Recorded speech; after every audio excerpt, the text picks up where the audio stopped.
Praise the Lord. ജീവജലത്തിൻ്റെ പുതിയൊരു എപ്പിസോഡിലേക്ക് എല്ലാ ദൈവമക്കൾക്കും വേഗം വരുന്നവനായ യേശുക്രിസ്തുവിൻ്റെ അതിപരിശുദ്ധ നാമത്തിൽ സ്നേഹ വന്ദനം. ഇന്ന് 2025 ഫെബ്രുവരി മാസം 22-ാം തീയതി ശനിയാഴ്ച. സ്വർഗത്തിലെ ദൈവത്തിൻ്റെ വലിയ കൃപയാൽ ഈ മാസത്തിൻ്റെ 4ാമത്തെയും അവസാനത്തെയും ശനിയാഴ്ചയിലേക്ക് തമ്പുരാൻ നമ്മെ പ്രവേശിപ്പിച്ചിരിക്കുന്നു. മറ്റൊരു വീക്കെൻഡിലേക്ക് നാം എത്തിച്ചേർന്നിരിക്കുന്നു. ഓരോ ദിനവും നാം ഏവരും ദൈവത്തിൽ നിന്നും അനുഭവിക്കുന്ന നന്മകൾക്ക്, ദാനങ്ങൾക്ക് നന്ദിയും സ്തുതി സ്തോത്രവും കരയേറ്റിക്കൊണ്ട് ജീവിപ്പാൻ സർവശക്തനായ ദൈവം നമ്മെ എല്ലാവരെയും ഇടയാക്കട്ടെ എന്നുള്ള പ്രാർത്ഥനയോടെ ഇന്നത്തെ വാഗ്ദത്ത വചനത്തിനായി ഒരുങ്ങാം. ഇന്ന് ജീവജലത്തിൽ കൂടി പ്രോമിസ് വേഴ്സായി നമുക്ക് ലഭിച്ചിരിക്കുന്നത് ഉൽപ്പത്തി പുസ്തകം 25-ാം അധ്യായം 21-ാം വാക്യം. ജനസിസ് ചാപ്റ്റർ 25 വേഴ്സ് 21 നാം ഇപ്രകാരം വായിക്കുന്നു: തൻ്റെ ഭാര്യ വന്ധ്യയായിരുന്നത് കൊണ്ട് ഇസ്ഹാക്ക് അവൾക്ക് വേണ്ടി യഹോവയോട് പ്രാർത്ഥിച്ചു. യഹോവ അവൻ്റെ പ്രാർത്ഥന കേട്ടു. അവൻ്റെ ഭാര്യ റിബേക്ക ഗർഭം ധരിച്ചു. നാം ഈ ഭാഗം വായിക്കുമ്പോൾ അബ്രഹാമിൻ്റെ മകനായ ഇസ്ഹാക്കിൻ്റെ വംശപാരമ്പര്യത്തെക്കുറിച്ച് എഴുതിയിരിക്കുന്നു. നാം 20-ാം വാക്യം വായിക്കുമ്പോൾ ഇസ്ഹാക്ക് റിബേക്കയെ വിവാഹം കഴിക്കുമ്പോൾ 40 വയസ്സായിരുന്നു.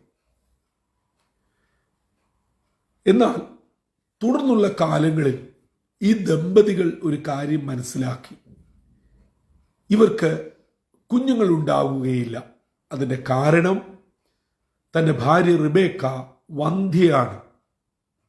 അപ്പോൾ അന്നത്തെ സാഹചര്യം അനുസരിച്ച് എളുപ്പം റിബേക്കയെ ഉപേക്ഷിക്കുകയല്ല ചെയ്തത്. ഇസ്ഹാക്ക് തൻ്റെ ഭാര്യ സാറായിൽ കൂടെ തലമുറ ലഭിക്കേണ്ടതിന് ദൈവത്തോട് പ്രാർത്ഥിച്ചു. ആ പ്രാർത്ഥന ദൈവം കേൾക്കുകയും റിബേക്ക ഗർഭം ധരിക്കുകയും ചെയ്തു. ഇതാണല്ലോ ഇന്നത്തെ വാഗ്ദത്ത വചനമായ 21-ാം വാക്യം. എന്നാൽ ഇസ്ഹാക്ക് എത്ര നാള് പ്രാർത്ഥിച്ചു എന്നതും ഒരു ചോദ്യചിഹ്നമാണ്. ഞാൻ ഓർപ്പിച്ചതുപോലെ 20-ാം വാക്യത്തിൽ ഇസ്ഹാക്കിന്റെ 40-ാം വയസ്സിൽ റിബേക്കയെ ഭാര്യയായി സ്വീകരിച്ചു. ഇതേ അധ്യായം 26-ാം വാക്യം നാം വരുമ്പോൾ റിബേക്ക ഏശാവിനെയും യാക്കോബിനെയും പ്രസവിക്കുമ്പോൾ ഇസ്ഹാക്കിന് 60 വയസ്സായിരുന്നു. അപ്പോൾ ഒരു വിധത്തിൽ പറഞ്ഞാൽ ആദ്യത്തെ 1 വർഷം പോകട്ടെ, കൺസീവ് ചെയ്തതു മുതലുള്ള 10 മാസം അഥവാ 1 വർഷം പോകട്ടെ, അങ്ങനെ ആദ്യത്തെ 1 വർഷം കൊണ്ട് ഇവർക്ക് കുഞ്ഞുങ്ങൾ ഉണ്ടാവുകയില്ല എന്ന് ബോധ്യമായ 1 വർഷം, അവസാനത്തെ വർഷം കൺസീവ് ചെയ്തു, പിന്നെ ആ ഡ്യൂറിങ് ദ പ്രഗ്നൻസി പീരീഡ്, അങ്ങനെ 1 വർഷം. ചുരുക്കത്തിൽ എൻ്റെ ഒരു നിഗമനത്തിൽ 18 വർഷം ഇസ്ഹാക്ക് തൻ്റെ ഭാര്യ റിബേക്ക ഗർഭം ധരിക്കേണ്ടതിന്, അഥവാ അവർക്ക് ഒരു പൈതലിനെ കിട്ടേണ്ടതിന് പ്രാർത്ഥിച്ചു. പ്രിയ ദൈവമക്കളെ, നാം വീണ്ടും ഒരു മാസത്തിൻ്റെ അവസാന ദിനങ്ങളിലേക്ക് എത്തുകയാണ്. നമ്മുടെ ജീവിതത്തിൽ അനവധി പ്രശ്നങ്ങളും പ്രതിസന്ധികളും ഭാരങ്ങളും തടസ്സങ്ങളും ഒക്കെ ഉണ്ട്. ഇസ്ഹാക്കും റിബേക്കയും തിരിച്ചറിഞ്ഞ ഒരു കാര്യമുണ്ട്: റിബേക്ക വന്ധ്യയാണ്. അതിൻ്റെ പ്രതിവിധിയായി അവരെന്താണ് ചെയ്തത്? ഇസ്ഹാക്ക് ദൈവത്തോട് പ്രാർത്ഥിച്ചു. പ്രിയ ദൈവമക്കളെ, നമ്മുടെ ജീവിതത്തിൽ ദൈവത്താൽ കഴിയാത്തതായി ഒന്നുമില്ല. നമ്മളത് വിശ്വസിച്ച് ഏറ്റെടുക്കണം. ഇതാ അബ്രഹാം ഏകദേശം 24 വർഷം പ്രാർത്ഥിച്ചിട്ടാണ് ഇസ്ഹാക്കിനെ കിട്ടിയത്. ഇസ്ഹാക്ക് ഞാൻ പറഞ്ഞതനുസരിച്ച് 18 വർഷം അല്ലെ 19 വർഷം എന്നിട്ടാണ് ഏശാവും യാക്കോബും ഉണ്ടാകുന്നത്. നോക്കുക, പ്രാർത്ഥനയാൽ നടക്കാത്തതായി ഒന്നുമില്ല. ഇന്ന് നിങ്ങൾ എന്ത് വിഷയത്തിലാണ് മനം നൊന്ത് ഇരിക്കുന്നത്? ജോലിയിലോ, ശമ്പള കാര്യത്തിലോ, വീസയിലോ, നിങ്ങളെ വിട്ട് വിദൂരത്തായിരിക്കുന്ന മകന്റെ കാര്യം, മകളുടെ കാര്യം, കുഞ്ഞുങ്ങളുടെ വിവാഹം സംബന്ധിച്ചുള്ള വിഷയങ്ങൾ, അവരുടെ PR ആയിരിക്കുന്ന രാജ്യത്ത് ലഭിക്കേണ്ട PR സംബന്ധമായ വിഷയങ്ങൾ അല്ല. നിങ്ങളുടെ ഭവനത്തിൽ ആരെങ്കിലും രോഗാതുരരായി കഴിയുന്നുണ്ടോ? മെഡിക്കൽ റിപ്പോർട്ട് വെയിറ്റ് ചെയ്യുന്നുണ്ടോ? ഹോസ്പിറ്റലിൽ അഡ്മിറ്റഡ് ആണോ? ഡോക്ടർമാര് സംശയങ്ങളും ഊഹാപോഹങ്ങളും ഒക്കെ പറഞ്ഞ് പുകമറ സൃഷ്ടിച്ച് നിങ്ങൾക്കൊരു വ്യക്തമായ ഐഡിയ ഇല്ലാതെ മനം നൊന്താണോ ഇന്ന് രാവിലെ ഈ വാക്കുകൾ കേൾക്കുന്നത്? സഹോദരങ്ങളെ, ലോകവൈദ്യന്മാര് വ്യക്തമായ മറുപടി തരാത്തപ്പോൾ അല്ല, അവരും മനുഷ്യരാണ്. അവർക്ക് ചെയ്യാൻ പരിധിയുണ്ട്, പരിമിതിയുണ്ട്. നമ്മുടെ കൂട്ടുകാർ, പ്രിയപ്പെട്ടവർ, രക്തബന്ധങ്ങൾ, സഹോദരങ്ങൾ, നമ്മളുമായി ബന്ധപ്പെട്ട ഈ സകലരും നമ്മളെ വിട്ട് മാറിപ്പോകുമ്പോൾ, നമ്മുടെ നിരപരാധിത്വം കേൾക്കുവാൻ തയ്യാറാവാതെ നിൽക്കുമ്പോൾ, നമ്മളെ മനസ്സിലാക്കുവാൻ സമയം എടുക്കാതെ പോകുമ്പോൾ, നമ്മോടൊരു വാക്ക് മിണ്ടാതെ നമ്മിൽ നിന്നും അകന്നു പോകുമ്പോൾ, ഇസ്ഹാക്ക് ചെയ്തതുപോലെ ദൈവത്തോട് പ്രാർത്ഥിച്ചാൽ പ്രാർത്ഥന കേൾക്കുന്ന ഒരു ദൈവം ജീവിക്കുന്നു. എന്നെ കേൾക്കുന്നവരുടെ ഉള്ളിൽ ധാരാളം ചോദ്യങ്ങൾ ഉണ്ടായേക്കാം, സംശയങ്ങൾ ഉണ്ടായേക്കാം. അത് ദൈവത്തോടും മനുഷ്യനോടും ദൈവവചനത്തോടും ഒക്കെ ആയിരിക്കാം. അതൊക്കെ അവിടെ നിൽക്കട്ടെ പ്രിയമുള്ളവരെ. നമ്മൾ നമ്മുടെ പൂർവ്വപിതാക്കന്മാരായ അബ്രഹാമിൻ്റെയും ഇസ്ഹാക്കിൻ്റെയും യാക്കോബിൻ്റെയും ദൈവമെന്ന് വിളിക്കാൻ നാം പ്രാർത്ഥിക്കത്തക്കവണ്ണം എത്തിച്ചേർന്നത് അബ്രഹാം വാഗ്ദത്തം പ്രാപിച്ചിട്ട് 24 വർഷം കഴിഞ്ഞ് 25-ാം വർഷം അഥവാ തൻ്റെ 100-ാമത്തെ വയസ്സിലാണ് വാഗ്ദത്ത സന്തതിയായ ഇസ്ഹാക്കിനെ സ്വീകരിക്കുന്നത്. ഇസ്ഹാക്ക് ഏകദേശം 19 വർഷം, അതായത് തൻ്റെ 20-ാം വർഷത്തിൽ 40-ാം വയസ്സിൽ വിവാഹം കഴിഞ്ഞ ഈ ഇസ്ഹാക്ക് 60-ാമത്തെ വയസ്സിലാണ് ഈ ഇരട്ട കുട്ടികൾക്ക് പിതാവായി മാറുന്നത്. അപ്പോൾ നമ്മൾ എത്ര പ്രാർത്ഥിച്ചു, എത്ര ഓടി നടന്നു എന്നതിലല്ല കാര്യം. ദൈവത്തിൻ്റെ സമയം വരെ ക്ഷമയോടെ കാത്തിരിക്കണം. ആ ടൈമിനുള്ളിൽ ദൈവത്തിന് നമ്മോട് ചിലത് പറയാനുണ്ട്, നമ്മെ ചിലത് പഠിപ്പിക്കാനുണ്ട്. ക്ഷമയുടെ, സഹനത്തിൻ്റെ, സ്നേഹത്തിൻ്റെ, കരുതലിൻ്റെ, മറ്റുള്ളവരെ നമ്മളെപ്പോലെ കാണുവാൻ, പ്രാർത്ഥിക്കുവാൻ, മുഴങ്കാലും അടക്കുവാൻ, നമ്മുടെ ഈഗോ എന്നേക്കുമായി ഇല്ലാതായി തീരുവാൻ. അങ്ങനെ നീണ്ടുപോകുന്നു. നമ്മിലുള്ള കാര്യങ്ങൾ നാം തിരിച്ചറിഞ്ഞ് ഒഴിവാക്കേണ്ടത് ഒഴിവാക്കുവാനും, സ്വീകരിക്കേണ്ടത് സ്വീകരിക്കുവാനും, പാലിക്കേണ്ടത് പാലിക്കാനുമായുള്ള ഒരു കോഴ്സ് ടൈമാണ് ഈ പ്രാർത്ഥനയുടെയും വിടുതലിൻ്റെയും ഇടയ്ക്കുള്ള സമയം. അതുകൊണ്ട് ഞാൻ ഇത്ര വർഷം പ്രാർത്ഥിച്ചു, എനിക്ക് മറുപടി കിട്ടിയില്ല, കാര്യങ്ങൾക്ക് നീക്കവും വന്നില്ല എന്ന് പരാതി പറഞ്ഞ് പിറുപിറുത്ത് പിന്മാറാതെ നമ്മുടെ പൂർവ്വപിതാക്കന്മാരായ അബ്രഹാമിനെയും ഇസ്ഹാക്കിനെയും ഒക്കെ പോലെ തുടർന്ന് പ്രാർത്ഥിക്കുക, ശക്തമായി പ്രാർത്ഥിക്കുക, നിർത്താതെ പ്രാർത്ഥിക്കുക. എന്നെ കേൾക്കുന്ന മാതാപിതാക്കളെ, സഹോദരങ്ങളെ, നിങ്ങൾ ഇന്ന് കടന്നു പോകുന്ന ചെറുതും വലുതും സങ്കീർണവും ഏറ്റവും പ്രതികൂലവുമായ നിങ്ങളുടെ പ്രശ്നത്തിന് മറുപടിയുണ്ട് നിശ്ചയം.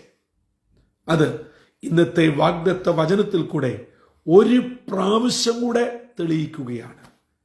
കുഞ്ഞുങ്ങൾ ഉദരത്തിൽ തിക്കിത്തള്ളിയപ്പോൾ റിബേക്ക സങ്കടത്തോടെ ദൈവത്തോട് പോയി അഭയാചന കഴിക്കുക.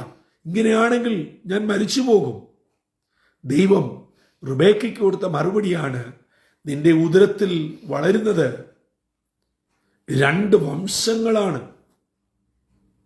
നീ ഒരു സാധാരണ അമ്മയല്ല, പ്രധാനപ്പെട്ട 2 വംശങ്ങൾക്ക് ജന്മം കൊടുക്കാൻ പോകുന്ന അമ്മയാണ്. നോക്കുക, നമ്മിൽ കൂടെ ദൈവം വൻ കാര്യങ്ങൾ ചെയ്യുവാൻ ആഗ്രഹിക്കുന്നു. നിങ്ങളിതൊന്ന് വിശ്വസിക്കാമോ? ഏറ്റെടുക്കാമോ?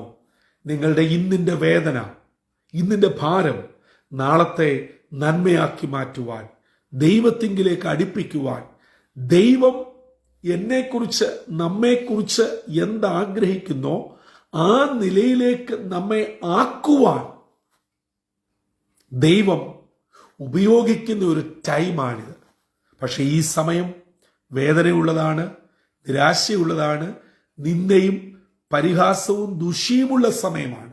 ആ സമയം പ്രാർത്ഥനയോടെ കൈകാര്യം ചെയ്യുവാൻ, ക്ഷമയോടും സ്നേഹത്തോടും കൂടെ അതിനെ അതിജീവിപ്പാൻ നമ്മേൽ ദൈവകൃപ വ്യാപരിക്കട്ടെ. അങ്ങനെ അനുഗ്രഹിക്കപ്പെട്ട ജീവിതത്തിൻ്റെ ഉടമകളായി ദൈവത്തോട് പ്രാർത്ഥിച്ച് കാര്യം നേടുന്നവരായി നാം തീരട്ടെ. മനുഷ്യരോട് ചോദിക്കുന്നത് അവസാനിപ്പിക്കുക. നമ്മുടെ കൂട്ടത്തിൽ പണവും സ്വാധീനവും ഉള്ളവരെ ആശ്രയിക്കുന്നത് അവസാനിപ്പിക്കുക. ദൈവത്തിൽ ആശ്രയിക്കുക. ഈ ദിവസങ്ങളിൽ നമ്മൾ പല ക്ലാസ്സുകളിലായി പരീക്ഷ എഴുതിക്കൊണ്ടിരിക്കുന്ന, പരീക്ഷയ്ക്ക് ഒരുങ്ങുന്ന കുഞ്ഞുങ്ങളെ ഓർത്ത് പ്രാർത്ഥിക്കുകയാണ്. എന്നെ കേൾക്കുന്ന മാതാപിതാക്കളെ, ഏതെങ്കിലും ഈ പരീക്ഷ എഴുതുന്ന കുഞ്ഞുങ്ങൾ എന്നെ കേൾക്കുന്നുണ്ടോ? പ്രിയ കുഞ്ഞുങ്ങളെ, നിങ്ങൾ ആത്മാർത്ഥമായി പഠിക്കുക, പ്രാർത്ഥിക്കുക. നിശ്ചയമായും അതിൻ്റെ ഫലം ആരും തടഞ്ഞു വെക്കാതെ തമ്പുരാൻ തരും. നിങ്ങൾ ആത്മാർത്ഥമായി പഠിക്കുക, ഹാർഡ് വർക്ക് ചെയ്യുക. 10ലും 12ലും മറ്റു പ്രൊഫഷണൽ കോഴ്സസിലുമായി ബോർഡ് എക്സാമും ഫൈനൽ എക്സാമും എഴുതുന്ന എൻ്റെ പ്രിയ കുഞ്ഞുങ്ങളെ, നിങ്ങളുടെ അധ്വാനത്തെ ദൈവം മാനിക്കട്ടെ. നിങ്ങൾ ആത്മാർത്ഥതയോടെ പഠിക്കുക, പ്രാർത്ഥിക്കുക. പേരൻസ് ആകുന്ന ഞങ്ങൾ ഓരോരുത്തരും നിങ്ങളെ അനുഗ്രഹിച്ച് പ്രാർത്ഥിക്കുകയാണ്. അതുപോലെ ഓരോ വിഷയത്തിൽ വ്യാകുലപ്പെട്ട് ചില സഹോദരങ്ങൾ എന്നെ കേൾക്കുന്നുണ്ട്. ഈ ഇസ്ഹാക്കിന്റെയും റിബേക്കയുടെയും പോലെ കുഞ്ഞുങ്ങളില്ലാതെ വേദനയോടെ കഴിയുന്ന ദമ്പതികൾ ഉണ്ടായേക്കാം. കുഞ്ഞുങ്ങളുണ്ടായിട്ട് ചില രോഗവിഷയത്താൽ വ്യാകുലപ്പെടുന്നവർ ഉണ്ടായേക്കാം. അമ്മയെന്ന് ഒരു പ്രാവശ്യം പോലും വിളിക്കാത്ത പല പ്രായത്തിലുള്ള കുഞ്ഞുങ്ങൾ നിങ്ങളുടെ ഭവനത്തിൽ ഉണ്ടായേക്കാം. ആ വേദന എത്രയോ ഖേദകരമായ അവസ്ഥയാണ്. എന്നാൽ ഇന്നത്തെ വാഗ്ദത്ത വചനത്തിന്റെ അടിസ്ഥാനത്തിൽ, വചനപ്രകാരം എൻ്റെ പ്രിയപ്പെട്ടവരോട് ഞാൻ പറയട്ടെ, നമ്മുടെ പ്രാർത്ഥന കേൾക്കുന്ന ഒരു ദൈവം ഉണ്ട്. ചില കുഞ്ഞുങ്ങൾ അമ്മമാരോടും അപ്പന്മാരോടും ചോദിക്കാം, ഇത്രയും നാളും പ്രാർത്ഥിച്ചിട്ട് എന്ത് ഗുണമുണ്ടായി, എന്ത് വ്യത്യാസമാണ് ഉണ്ടായത്? ഇങ്ങനെയുള്ള ഇന്നത്തെ നല്ല വിദ്യാഭ്യാസമുള്ള കുഞ്ഞുങ്ങളുടെ ചോദ്യത്തിന് പേരൻസിന് മറുപടിയില്ലാതെ നിന്നേക്കാം. അതിനകത്തിൽ വിഷമിക്കണ്ട, നാണം കെട്ട് പോയി എന്ന് ചിന്തിക്കണ്ട. നിങ്ങൾ പ്രാർത്ഥിയില് അവർക്ക് തിരിച്ചറിവിൻ്റെയും വിവേകത്തിൻ്റെയും ദൈവിക പരിജ്ഞാനത്തിൻ്റെയും ബുദ്ധി ദൈവം കൊടുക്കും.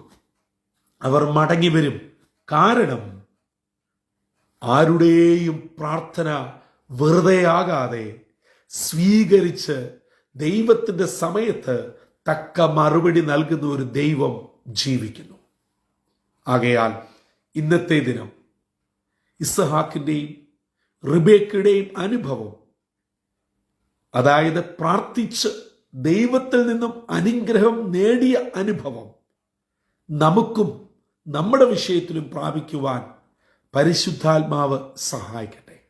അതിന് ഇന്നത്തെ വാഗ്ദത്ത വചനം നമ്മെ ഏറെ സഹായിക്കുകയും ചെയ്യുമാറാകട്ടെ. തലകളെ വണക്കാം, പ്രാർത്ഥനയ്ക്കായി ഒരുങ്ങാം.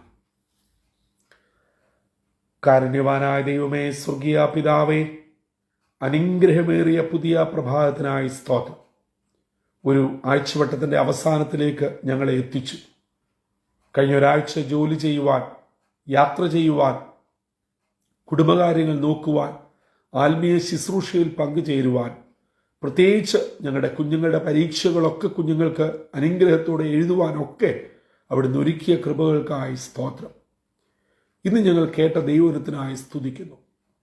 വന്ധ്യയായിരുന്ന റിബേക്കയ്ക്ക് വേണ്ടി ഭർത്താവായ ഇസ്ഹാക്ക് ദൈവത്തോട് ഏകദേശം 18-19 വർഷം പ്രാർത്ഥിച്ചപ്പോൾ ദൈവം അവരുടെ പ്രാർത്ഥനയ്ക്ക് 2 കുഞ്ഞുങ്ങളെ നൽകി അനുഗ്രഹിച്ചു എന്നത് ഞങ്ങളുടെ ജീവിതത്തിൽ വലിയ പ്രചോദനവും മാതൃകയും ആക്കുന്നതിനായി സ്തോത്രം. അപ്പാ, ഞങ്ങൾ ഓരോരുത്തരും പലവിധ വിഷയങ്ങളിൽ കൂടെ കടന്നു പോകുന്നവരാ. പ്രാർത്ഥിച്ച് പലപ്പോഴും ഞങ്ങൾ മടുത്തുപോയവരാ. അതുകൊണ്ട് പ്രാർത്ഥനയിൽ മടുപ്പില്ലാതെ ദൈവകൃപയിൽ നിലനിന്ന് പ്രാർത്ഥിക്കുവാൻ ഇസ്ഹാക്കിൻ്റെ, അബ്രഹാമിൻ്റെ ഒക്കെ അനുഭവം ഇന്ന് ഞങ്ങളെ കേൾപ്പിച്ചതിനായി സ്തോത്രം. ദൈവവചനം കേൾക്കുന്നവരിൽ ആരെങ്കിലും വിഷമത്തിൽ, വേദനയിൽ, നിരാശയിലായിരിക്കുന്നുവെങ്കിൽ അതൊക്കെ മാറ്റിവെച്ച് അവർ ശക്തമായി തുടർന്ന് പ്രാർത്ഥിപ്പാൻ സഹായിക്കണമേ. ആ പ്രാർത്ഥനയിൽ കൂടെ അബ്രഹാമിൻ്റെ പ്രാർത്ഥന കേട്ട ദൈവം, ഇസ്ഹാക്കിൻ്റെ പ്രാർത്ഥന കേട്ട ദൈവം ഞങ്ങളുടെയും പ്രാർത്ഥന കേട്ട് മറുപടി അയക്കണമേ. ഇന്നത്തെ ദിനം അനുഗ്രഹത്തിൻ്റെയും നന്മയുടെയും ദിനമായി ദൈവകൃപയോട് ഞങ്ങളെ കാത്തു പരിപാലിക്കണമെന്ന് യേശു ക്രിസ്തു മൂലം അപേക്ഷിക്കുന്നു. കൃപയോടെ കേൾക്കുമാറാകണമേ. ആമീൻ, ആമീൻ, ആമീൻ. പ്രിയ ദൈവമക്കളെ, ഇസ്ഹാക്കിൻ്റെ ദൈവം ഇന്നും ജീവിക്കുന്ന ദൈവമാണ്. എൻ്റെ ദൈവമാണ്, നമ്മുടെ ഓരോരുത്തരുടെയും ദൈവമാണ്. ആ ദൈവം നമ്മുടെ ഏത് വിഷമകരമായ, വേദനാജനകമായ അനുഭവത്തിൻ്റെ പ്രാർത്ഥനയുടെ ശബ്ദം കേൾക്കുകയും അതിന് മറുപടി നൽകുകയും ചെയ്യും. നമ്മെ ഏവരെയും തമ്പുരാൻ അനുഗ്രഹിച്ച് വിടുതലയച്ച് സൗഖ്യത്തോടെ, സമാധാനത്തോടെ, സന്തോഷത്തോടെ കാത്തുപരിപാലിക്കട്ടെ. അതിന് ഇന്നത്തെ വാഗ്ദത്ത വചനത്തിൽ കൂടെ ലഭ്യമായ ചിന്ത നമുക്ക് ഏറെ പ്രചോദനവും അനുഗ്രഹവുമായി തീരട്ടെ. സർവശക്തനായ ദൈവം എല്ലാവരെയും അനുഗ്രഹിക്കട്ടെ. കർത്തൃ ശുശ്രൂഷയിൽ നിങ്ങൾക്കൊപ്പം brother Santhosh Kodukulari. God bless you all.